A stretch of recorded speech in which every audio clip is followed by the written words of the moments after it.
오늘은 구약성경 시편 118편 21절에서 23절 여러분이 가지고 온 성경을 펴도록 합니다. 제가 가지고 있는 성경 890페이지 시편 118편 21절에서 23절에 있는 말씀, 오늘 설교 제목은 건축자들이 버린 돌 그 이후가 되겠습니다. 자, 시편 118편 21절에서 23절 찾으신 줄 알고 석절 짧은 구절입니다. 다 같이 읽겠습니다. 시작. 주께서 내게 응답하시고 나의 구원이 되셨으니 내가 주께 감사하리다. 건축자가 버린 돌이 집 모퉁이의 머릿돌이 되었나니 이는 여호와께서 행하신 것이요 우리 눈에 기이한 바로다. 아멘. 살아계신 하나님의 말씀입니다. 저희 교회 성도님들과 함께 전에 이탈리아 피렌체의 시노리아 광장에 갔었을 때 느낀 것은 마치 시간여행을 떠나면 그 중세 시대에 와 있는 듯한 그런 그 느낌이었습니다. 왜냐하면 그 당시에 유명한 조각상들이 그 광장에 한자리에 다 모아놨어요. 야, 시간여행을 온 것 같다, 그런 느낌이었습니다. 특별히 말로만 들었던 그 미켈란젤로의 그 걸작품, 조각품이 있는데 다비드상을 보았습니다. 참으로 대단했습니다. 성경에 나온 이 젊은 다윗, 그 골리앗을 이겼던 그 젊은 다윗을 만든 조각상인데 유명한 그의 조각품 중 하나입니다. 물론 그의 진짜 진품은 거기에 있지 않겠죠. 남들이 훔쳐가면 어떡하겠어요. 그러니까 피렌체 박물관에 있고요, 광장에 세워둔 것은 똑같이 만든 복제상입니다. 이 미켈란젤로가 만든 다비드 조각품에는 비하인드 스토리가 있습니다. 본래 다비드상을 만든 이 대리석은요, 이태리 플로렌스라는 곳에서 어떤 조각가들이 그 교황청의 그 어떤 그 요청을 받아서 만들다가 포기한 돌입니다. 그래서 이 대리석 돌덩어리가 방치된 것입니다. 5.4m 높이의 길쭉하기만 한 이 돌, 그런데 이 돌의 결이 너무나 예민하여 쉽게 깨어지기 쉬운 거예요. 그러니까 기술이 부족하면 만들 수가 없는 그런 돌이었습니다. 그 대리석이 무려 40여 년간 창고에 방치되어 버려져 있었던 것이에요. 그런데 미켈란젤로가 또다시 요청을 받고 그 버려진 대리석 돌덩어리로 3년간 심혈을 기울여 탄생한 것이 바로 그 유명한 다비드상이에요. 방치되어 버려진 돌이었으나 1504년에 세계의 걸작품이 되어서 오늘까지 사람들에게 사랑을 받고 있습니다. 그런데 그와 비슷하게 버려진 하나의 돌이 하나님에 의하여 놀랍게 쓰여졌다는 내용이 무려 3000년 전 성경에 기록이 되어 있다는 것입니다. 오늘 저와 여러분이 읽은 구약성경 시편 118편은 누가 기록을 했는지 우린 잘 몰라요. 그러나 놀라운 예언을 하고 있다는 것입니다. 그런데 그 예언이 메시아이신 예수님께 성취되었다는 거예요. 이루어졌다는 것입니다. 자, 예수님은 어떤 예언이 본인에게 성취되었다고 말씀하신 것일까요? 시편 118편 22절을 보시기 바랍니다. 같이 한번 읽습니다. 시작. 건축자가 버린 돌이 집 모퉁이의 머릿돌이 되었나니. 아멘. 건축자가 어떤 돌을 버렸다고 했습니다. 근데 정확히 표현하자면 건축자 한 사람이 아니라 건축자들, 복수가 되겠습니다. 그러면 이 건축자들은 누구이며 이 버려진 돌은 누구를 가리키는 것일까요?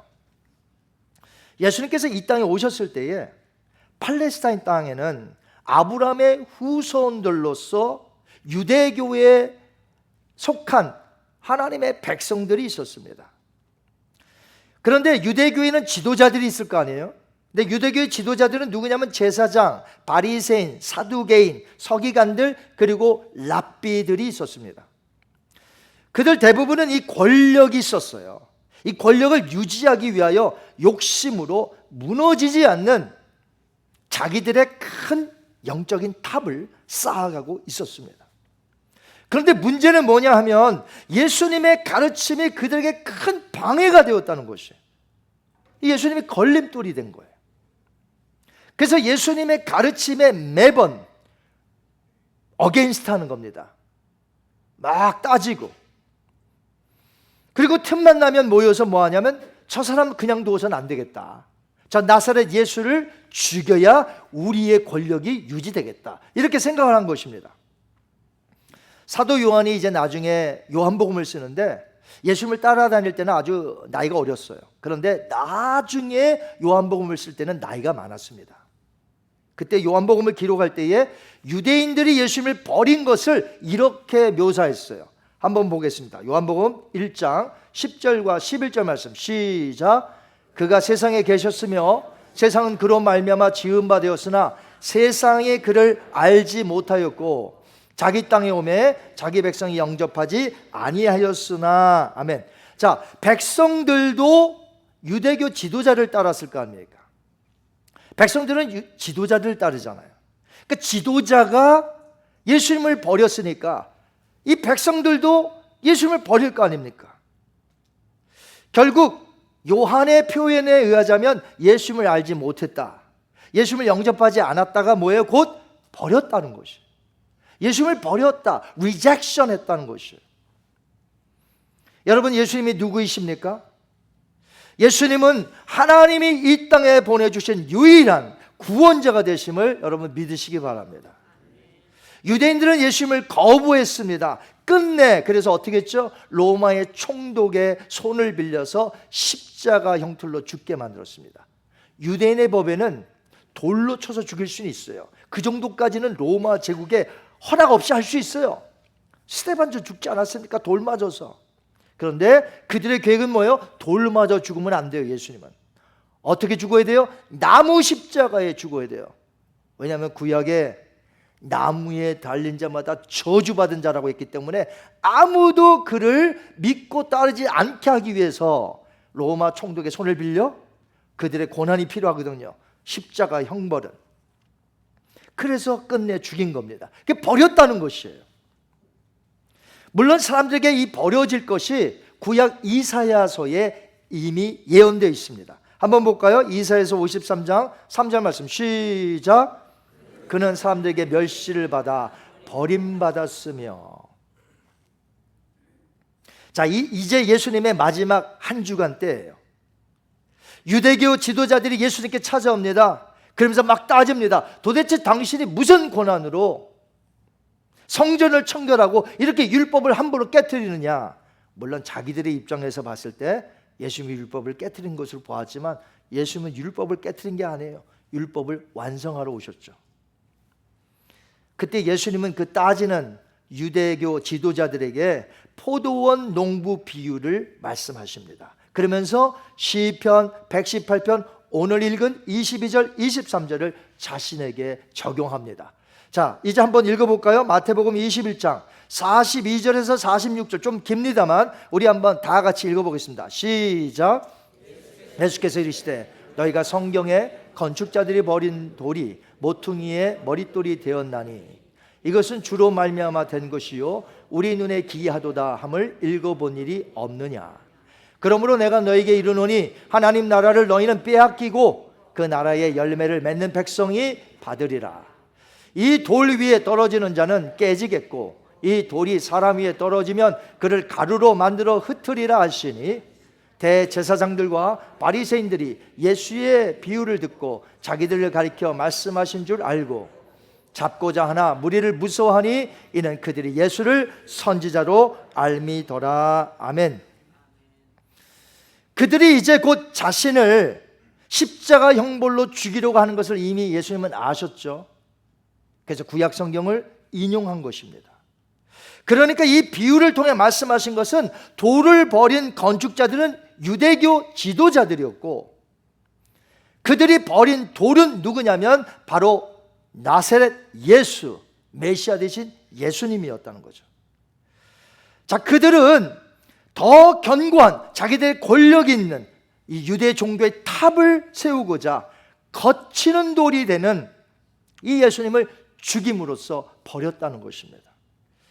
여러분, 많은 사람들은 죄악된 탐심과 욕심이란 자재, 메토리얼이 욕심과 이 탐심이란 자재예요. 이걸 사용해서 지금 눈에 보이지 않는 권력과 명예와 재물의 거대한 집들을 지금 짓고 있다는 것입니다. 예수님께서도 말씀하셨어요. 이 세상에 있는 모든 사람들은 집을 건축하는 자다. 자, 저와 여러분이 뭐 하는 자라고요? 집을 건축하는 자예요.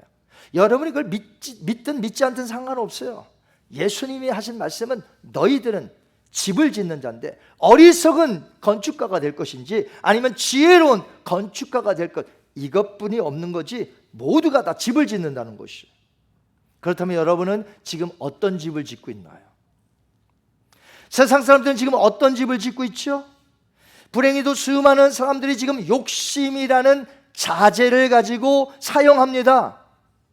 그래서 지금도 눈에 보이지 않는 엄청난 야망의 집을 짓고 있단 말이죠. 이것은 마치 하나님이 필요하지 않다고 하며 쌓았던 바벨탑과 같은 높은 탑을 지금도 세상 사람들은 지금도 그것을 열심히 짓고 있다는 거죠.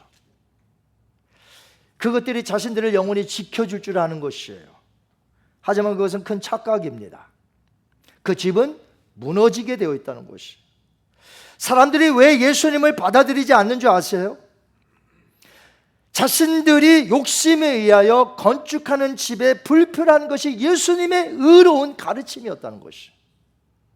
뭘 좀 하려고 하는데 자기들의 권력으로 예수님의 가르침이 의로워. 그 가르침이 마음에 찔려요. 그러니까 예수님이 불필요한 거예요. 필요 없어요. 죽여야 돼. 저분이 없어야 우리가 계속해서 욕심과 탐욕에 의하여 건물을 지을 수 있는데, 여러분, 하나님의 말씀은 오늘 각자 우리 심령 속에 찌르는 역할을 한다는 것을 기억하시기 바랍니다. 그런데 두 가지 반응이 나타나요. 하나님의 말씀이 주어졌을 때 찌름을 받아. 한 사람은요, 어떤 종류의 사람이에요? 스데반을 돌로 쳐 죽였어요. 왜요? 마음에 찌름을 받았어. 저거 죽여야 되겠다. 근데 또 다른 사람은 어떻게 했어요? 사도 베드로가 복음을 전하고 외치고 너희들이 그 예수를 죽였다 하니까 어때요? 형제요, 우리가 어찌하면 좋을까? 회개했다는 거죠. 말씀의 찌름이 되었을 때에 나타나는 현상 중에 여러분은 어떤 것입니까? 내가 뭔가를 하려는데 예수님의 말씀이 자꾸 방해가 돼요. 예수님 말씀 그런 거 좀 안 했으면 좋겠는데, 내 마음대로 살려고 해야 하는데 그 말씀이 자꾸만 나로 하여금 그걸 못하게 만들어요. 그럴 때 여러분의 반응은 무엇이죠? 예수님 죄송합니다. 내가 예수님 말씀을 떠나 다른 걸 하려고 했군요. 예수님 죄송합니다. 이러십니까? 마음에 찔리십니까? 아니면 예수님이 계속해서 그 말씀이 필요 없는 거예요? 어떤 분이세요? 이 유대교 지도자들은 예수님의 가르침이 영 불편했습니다. 그래서 예수님을 버린 것이, 예수님을 죽였다는 것이죠. 그러나 그 건축자들이 버린 돌, 그 이후에는 어떻게 되었죠? 여러분, 사람들이 리젝트하고 버렸다, 그걸로 끝난 게 아니에요. 거기서 끝나지 않습니다. 우리 예수님의 말씀을 들어볼까요? 너무나 무서워요. 이 예수님의 말씀, 와, 예수님이 이런 말씀 하셨어요? 너무 무서워, 너무나 두려워. 자, 어떤 말씀을 하셨어요? 아까 우리 살펴보았는데, 자, 그거 한번 찾아보겠습니다.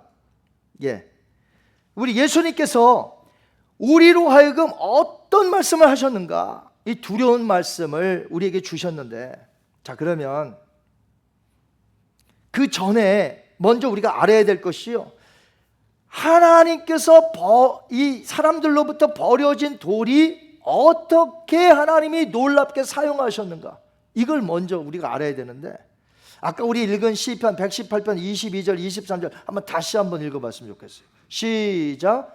건축자가 버린 돌이 집 모퉁이의 머릿돌이 되었나니 이는 여호와께서 행하신 것이요 우리의 눈에 기이한 바로다. 자, 누가 그 버린 돌로 역사를 일으키셨다고요? 여호와 하나님. 한번 따라하십니다. 여호와 하나님. 그 하나님이 역사하셨다는 것입니다. 버림받은 돌이었으나 이제 하나님 나라를 위한 건축에서 가장 중요한 코너스톤이 되게 하셨다는 것이죠. 예수님을 중심으로 유대인이나 이방인이나 하나가 되는 교회, 하나님 나라의 성전을 이루게 하셨다는 것이죠.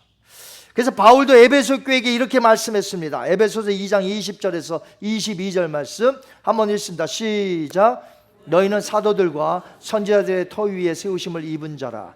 그리스도 예수께서 친히 모퉁이 돌이 되셨느니라. 그의 안에서 건물마다 서로 연결하여 주 안에서 성전이 되어가고 너희도 성령 안에서 하나님이 거하실 처소가 되기 위하여 그리스도 예수 안에서 함께 지어져 가느니라. 아멘. 사람들에게부터 버려진 그 예수님은 십자가에서 죽으신 후 그냥 끝난 게 아니에요.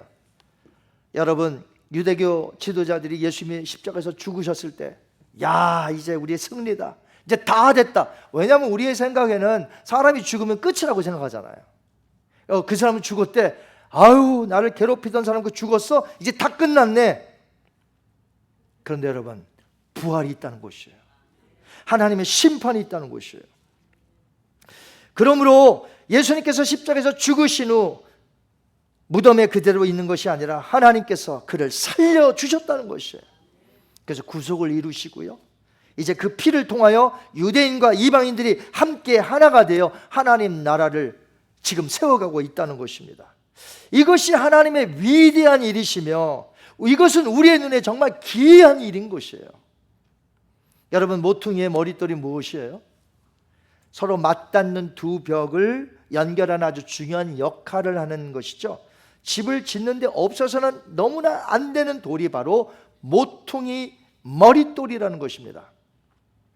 그래서 어떤 건물을 완성한 건축자들은 멋있게 지은 다음에 그 코너스톤 중에 특별히 헤드스톤이 있어요. 거기다가 자신의 이름을 새겨 넣습니다. 그만큼 중요한 돌이에요. 예수님은 만유의 구주가 되셔서 살아있는 리빙스톤으로 모퉁이 돌이 되셔서 모든 민족으로 불러 모으시고 서로 하나가 연결이 되게 하셔서 오늘도 하나님 나라는 큰 성전을 지금 세워 나가고 계신다는 것이죠. 그렇다면 여러분은 오늘 그리스도를 중심으로 그 연결되어 지어가는 거룩한 영적인 성전에 나도 포함이 되었느냐 하는 것이에요. 여러분이 포함이 됐다면 여러분은 인생에서 가장 축복받은 자인 줄 믿으시기 바랍니다. 내가 지금 가진 게 별로 없어도 그 상관없어요. 나는 가장 큰 축복을 받은 자라는 것이죠. 왜요?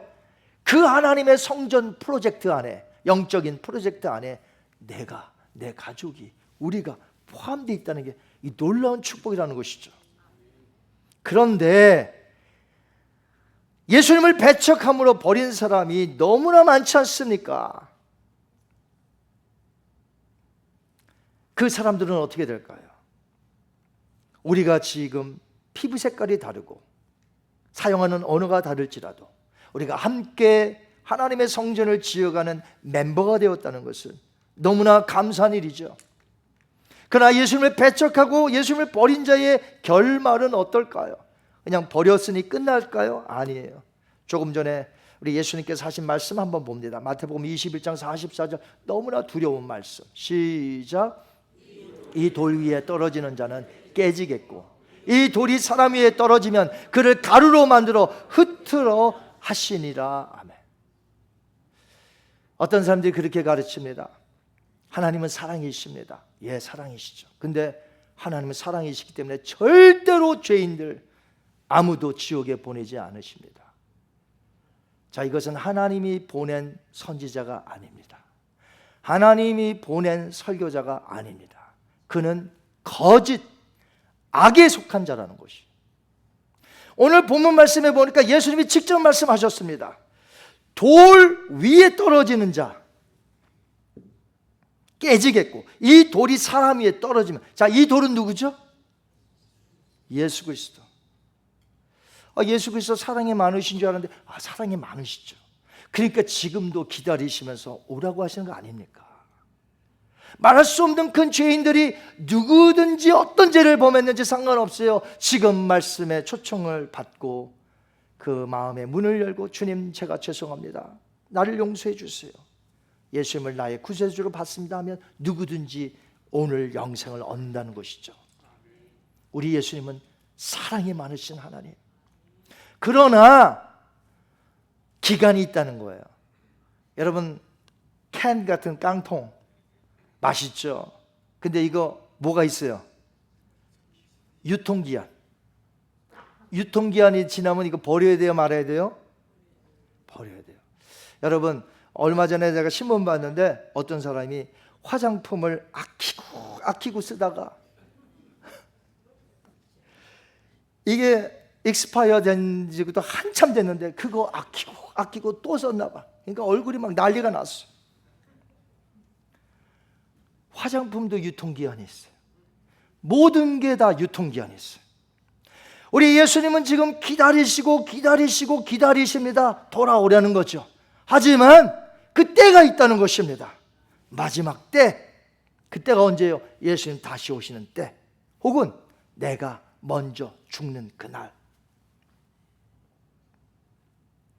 예수님을 거부하고 예수님을 버린 자, 예수님께서 계속해서 오라고 하셨는데도 불구하고 계속해서 마음의 문을 닫고 밀어버리고 버렸던 자, 어떻게 된다고요? 그 돌이 그 사람 위에 떨어져서 가루가 되어버린다. 예수님의 말씀에 의하면 1차적으로 성취됐어요. AD 70년에 로마에 디도 장군이 있는데 이 로마가 쳐들어옵니다. 예루살렘 AD 70년에. 그래서 예루살렘 성이 불탔고요, 멸망당했습니다. 그 안에 있는 예루살렘 성전도 불탔습니다. 수많은 유대인들이 죽었습니다. 그리고 나머지는 뿔뿔이 흩어졌습니다. 각 세계로. 이게 1차적인 의미요. 더 큰 의미는 무엇일까요? 그들로 하나님의 백성이 되지 못하게 하시며 심판 후에 그들을 지옥으로 보낸다는 말씀이에요. 무서운 말씀이에요. 구약 다니엘서에 보면 돌로 심판한다는 예언의 사건이 이미 예언되어 있습니다.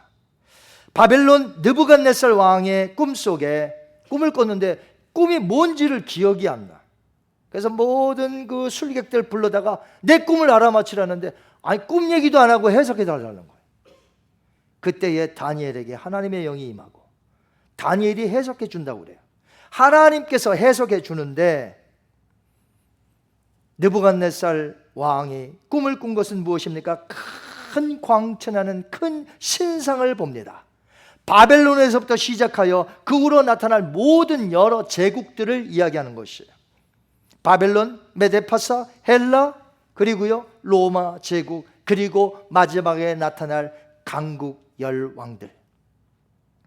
그런데 사람의 손에서 뜨이지 않은 어떤 돌 하나가 산에서부터 날아오는데 갑자기 그 광채나는 큰 신상을 쳐 부십니다. 박살이 났어요. 다니엘서 2장 45절 볼까요? 시작. 손대지 아니한 돌이 산에서 나와서 쇠와 놋과 진흙과 은과 금을 부서뜨리는 것을 왕께서 보신 것은 크신 하나님이 장래의 일을 왕께 알게 하신 것이다. 아멘. 절대로 무너지지 않을 것 같은 이 거대한 광채나는 신상은 사람의 손에 띄어진 돌이 아니라 하나님께로부터 띄어진 돌에 의하여 완전히 부서진다. 하나님의 심판을 이야기하는 것입니다. 역사를 보면 흥망성쇠가 있어요. 제국이 일어섰다가 망하고 다른 열국이 또 일어났다 망하고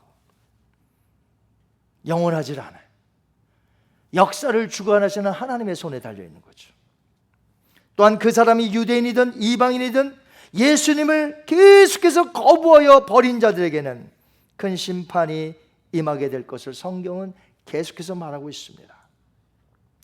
그렇기 때문에 예수님을 버린 자들은 빨리 회개하고 하나님께로 돌아와야 하는 것이에요. 그래서 베드로가 성령의 충만함을 받고 오순절날 나가서 외칩니다. 너희들이 그 예수를 죽였다는 것이죠. 원래 베드로가 그렇게 담대한 사람이 아니었습니다. 얼마나 무서워하고 벌벌 떨고, 그런데 성령이 임하니까 아랑곳하지 않습니다. 그들에게 담대히 전합니다. 그때 베드로가 역시 시편 118편의 이 내용을 예수님에게 구속사적으로 적용하며 그들에게 외쳤던 것이죠. 한번 볼까요? 사도행전 4장 11절 말씀 시작. 이 예수는 너희 건축자들의 버린 돌로서 집 모퉁이의 머릿돌이 되었느니라. 사랑하는 성도 여러분, 저는 오늘 미켈란젤로의 또 다른 이야기로 오늘 설교를 마치려고 합니다. 저희 교회 성도님들과 함께 어디를 갔냐면 그 로마에 들어가 보면 바티칸 시각이 있어요. 바티칸 시국이 있어요. 거기 들어가면 베드로 성당이 있습니다. 그 베드로의 성당에 딱 들어가면 무엇이 있냐면 저렇게 모친 마리아가 예수님의 죽으신 그 시신을 안고 있는 피에타 상이 있습니다. 저건 유명한 거예요. 저건 진품이에요. 미켈란젤로가 다비드 상을 만들기 전 5년 전에 만든 거예요. 그러니까 1499년에 만든 아주 걸작품이에요. 유일하게 미켈란젤로가 자기 이름을 새긴 조각품이에요. 유일하게. 그런데 저 걸작품인 피에타 상도 비하인드 스토리가 있습니다. 미켈란젤로가 이 피에타 상을 만들기 위해서 돌을 파는 공장으로 갔는데 공장을 다 둘러보았지만 마땅한 자기가 만들려는 피에타 상을 만들려는 그 대리석을 발견하지 못해요. 그리고 가려고 하는데 그 바로 앞에 길가에 버려진 큰 돌을 하나 발견합니다. 주인에게 저 밖에 있는 저 돌을 왜 버렸느냐? 참고로 대리석이 비싸지만 유럽에서는 아주 싼 겁니다. 그 주인에게 묻습니다. 저 대리석 돌을 왜 저렇게 버렸습니까? 묻자 주인은 말합니다. 아무 쓸모가 없어서요. 미켈란젤로가 말합니다. 저 돌 내가 가져가도 됩니까? 주인이 가져가라고 합니다. 가져가면 땡큐잖아요. 왜냐하면 저기 치우기도 그런데 계속해서 있었는데 가져가세요. 석수장이가 버린 그 돌로 그 유명한 무엇이 탄생되었습니까? 피에타 상이 탄생된 것이죠. 미켈란젤로는 특별하게도 이 두 개의 버려진 돌로 만든 것이 그의 일생의 최고의 걸작품 중 하나인 다비드상 그리고 피에타상이 되었던 것입니다. 하물며 하나님의 손에 들려진다면 어떤 자가 되겠습니까? 저는 한번 생각해 봤어요. 수십 년 전에 제가 청년이었을 때 그때에 비하면 정말 많이 변했어요. 앞으로도 변할 게 많지만 여러분 목사라고 다 변한 거 아닙니다. 앞으로도 계속해서 성숙해지고 더 성숙해지고 변해야 되겠지만 하나님의 손에 들려진 청년이 지금 봤을 때 엄청나게 변화가 되었다는 거예요. 자, 하나님의 손에 들려진 여러분도 많은 변화가 있는 줄 믿습니다. 제가 증인이에요. 제가 여기 26년이 있어서 그 전에 여러분들 다 알아. 여기 계신 분. 근데 많이 변했어요. 사람이 많이 변했어요. 다 하나님이 하신 일이에요. 하나님을 찬양해야 될 줄 믿습니다. 그런데 아직도 예수님을 믿지 않는 자들이 많다는 것이에요. 하나님의 손에 아직 쓰임받지 않은 사람들. 오늘날 사람들에게는 여전히 예수님은 버려진 사람이에요. 필요 없다는 거예요. 예수님 가르침 나에게 필요 없다는 거예요. 불필요하다는 거죠. 그 가르침대로 살면 난 못 살아. 여전히 예수님은 버려졌습니다. 근데 그걸로 끝이라고요? 아니잖아요. 심판이 곧 있는데 그들은 그것을 모릅니다. 그냥 필요 없다고 버려지면 그것이 끝나는 줄 알아. 아니에요. 심판이 있다니까. 그래서 우리가 이 사는 지역에서 복음을 전하는 것이고 서둘러 저 멀리 선교지에 사람들을 파송하여 보내는 거 아니겠습니까?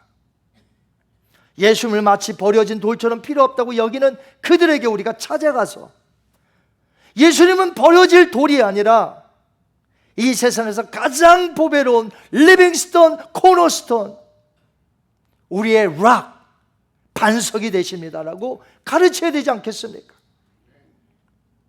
그렇지 않으면 그들이 지금 세워나가고 있는 이 욕망의 집들은 사람의 손이 아니라 하나님의 손에서부터 띄어진 돌로 인하여 무너져 내릴 것이고 멸망당할 것이고 지옥에 가게 될 것인데 우리가 어찌 가만히 있을 수가 있겠습니까? 그래서 우리가 오늘 13명의 선교팀들을 파송하는 것이에요. 예수님은 우리의 리빙스톤이 되십니다. 한번 따라하십니다. 리빙스톤. 예수님은 우리의 반석이 되십니다. 락, 반석이에요. 요동치 않는 반석.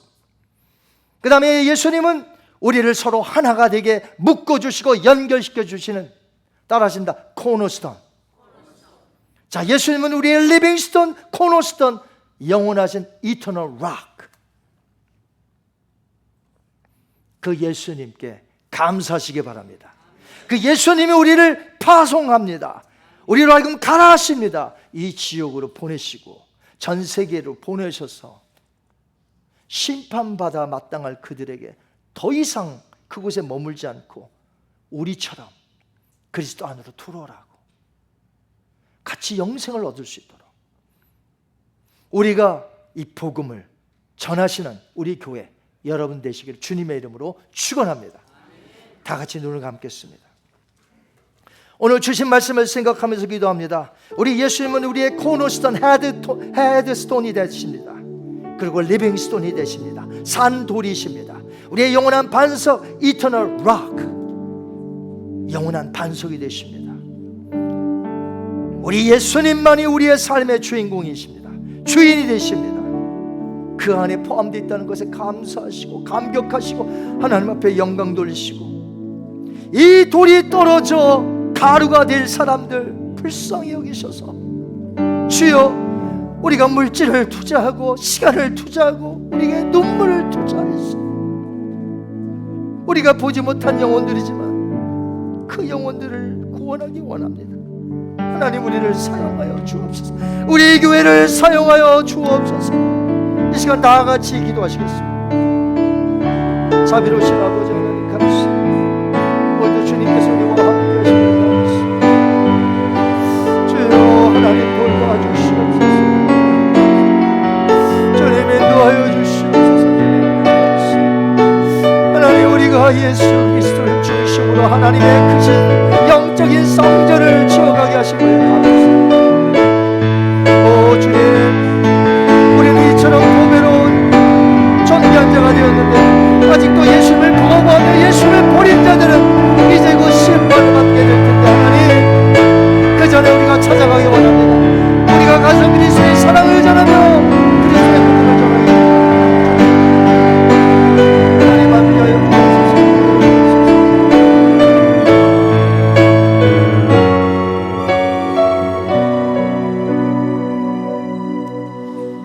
이 시간에 우리 파송식 잠시 갖습니다. 우리 13명 필리핀 단기 선교팀 앞으로 나와 주셔서 일렬로 회중을 향하여 봐주시면 좋겠습니다.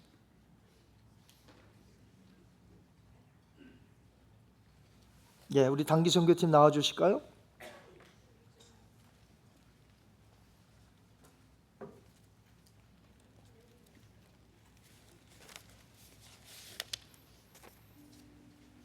우리 제니퍼 황, 우리 한 명은 이미 한국에 있고요.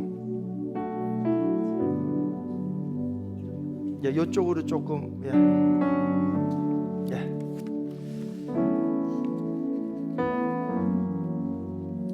우리 성인 남자는 한 명이고 우리 꼬맹이 남자 한 명 있어서 2명이 남자가. 예. 우리 교회는 워먼 파워가 큽니다. 일당백들이에요, 전부.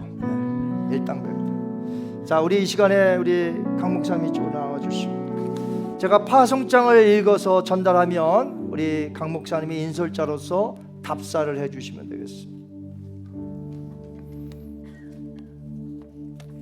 띄워주시고, 파송장 2024년 6월 9일 필리핀 네그로스 오리엔탈 섬 시블란 지역의 사람들을 그리스도의 복음과 사랑으로 섬기기 위해 아래와 같이 13명의 단기 선교사들을 9박 10일간 파송합니다. 13명의 파송받은 단기 선교사들로 인하여 그리스도의 복음이 필리핀의 그 섬에 널리 전파되어 귀한 열매를 맺고 돌아오기를 기원합니다.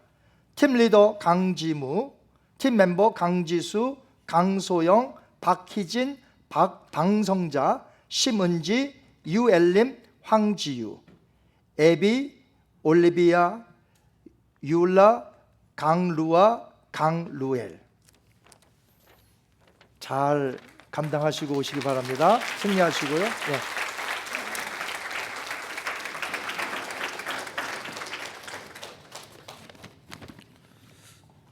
네, 한 목사님께서 설명해 주신 것처럼 남자는 저 루엘이가 남자죠. 네. 네, 많은 기도가 필요합니다. 네. 말씀드린 대로 네그로스 오리엔탈이라는 섬에 가고요. 시불란이라는 도시에서 이경재 선교사님이 사역하시는 세 곳, 그리고 네 곳이 될 수도 있지만 세 곳의 교회를 주로 저희들이 함께 협력하면서 교회 사역을 하고 또 전도 사역을 하며 노방 전도와 버스킹 사역을 할 것을 계획을 하고 있습니다. 그리고 교회에서는 특별히 의료 사역과 동시에 유스와 어린이의 캠프 사역을 함께 진행할 계획입니다. 저희들이 기도 제목을 잠시 나눠드리겠습니다. 그래서 함께 기도해 주시면 너무 감사드릴 것 같아요. 저희 모두가 예수 그리스도의 복음의 능력을 경험할 수 있도록, 그리고 저희가 전하는 복음으로 많은 사람들이 구원을 얻는 기쁨에 참여할 수 있도록 기도해 주시기를 바랍니다. 그리고 그리스도의 교회가 인종과 문화와 언어를 뛰어넘어서 굳건하게 세워지는 것을 저희들이 경험하고 여러 가지 힘듦과 어려움에서도 주님의 도우심을, 성령의 능력을 경험하고 돌아올 수 있도록, 그래서 저희들이 이곳에 다시 돌아와서 그 경험한 복음의 능력을 가지고 저희들이 살아갈 수 있도록 함께 기도해 주시면 너무 감사드릴 것 같습니다. 골로새서 4장 3절입니다. 또한 우리를 위하여 기도하되 하나님이 전도할 문을 우리에게 열어주사 그리스도의 비밀을 말하게 하시기를 구하라. 내가 이 일 때문에 매임을 당하였노라. 아멘. 아멘. 자, 우리 이 시간에 다 같이 기립하셔서 기도의 제목을 주셨는데 우리 한번 두 손을 이렇게 앞으로 내밀고 13명 우리 축복하며 보냅니다. 오늘 기도 제목대로 다 기도하시고 하나님이여 저들을 사용하여 주옵소서. 먼저 저들을 하나님 굳건하게 복음 안에서 세워주시고 가서 우리가 무엇을 나누어 줌으로 그들에게만 은혜 끼치는 게 아니라 이들이 먼저 은혜를 받고 복음의 능력을 체험하고 그것이 흘러 그들에게 전파되고, 그래서 우리가 갔다 와서는 복음의 열정에 사로잡혀 살아가는 그러한 사람들이 되게 하소서. 우리 한번 두 손을 들고 하나님 앞에 축복하며 기도합니다. 자비로우신 아버지 하나님 은혜를 감사합니다. 13명을 필리핀, 네그로스, 오리엔탈 섬